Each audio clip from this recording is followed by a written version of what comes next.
आपण शेती करत असताना नेहमी सर्व शेतकरी म्हणत असतात की निसर्गात एकपीक पद्धती नसून बहुविविधता असते.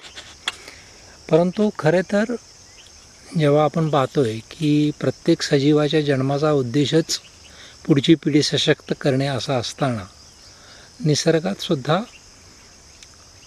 एकपीक पद्धती असतेच. परंतु आपल्या शेतीत मात्र आपण ज्या काही बाकीच्या अनैसर्गिक गोष्टी करत असतो त्यामुळं आपल्याला एकपीक पद्धतीचे प्रॉब्लेम्स येतात आणि आपण मग एकपीक पद्धती नसते, बहुविविधता असते असं म्हणत राहतो. आणि जिथं जिथं आपल्याला निसर्ग सांगायचा प्रयत्न करत असतो की निसर्ग एकपीक पद्धतीचे घनदाट जंगलं तयार करतो, ह्याच्याकडे आपण सोयीस्करपणे दुर्लक्ष करत असतो.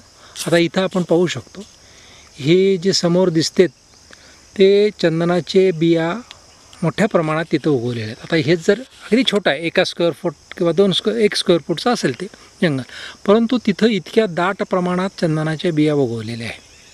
आणि आता ह्या बिया इथं तेवढी दाट चंदनाची जंगल तिथं तयार होईल. आता आपण शेतीत बऱ्याचदा हे बी पाहतो की सुबाबळीचं दाट जंगल तयार होतं, परंतु त्यालाही आपण आक्रमण म्हणून सोडून देतो. परंतु निसर्गात सुद्धा एकपीक पद्धतीची घनदाट जंगलं असतात, ह्याचाचकडे आपलं लक्ष वेधण्यासाठी हा व्हिडिओ बनवलेला आहे.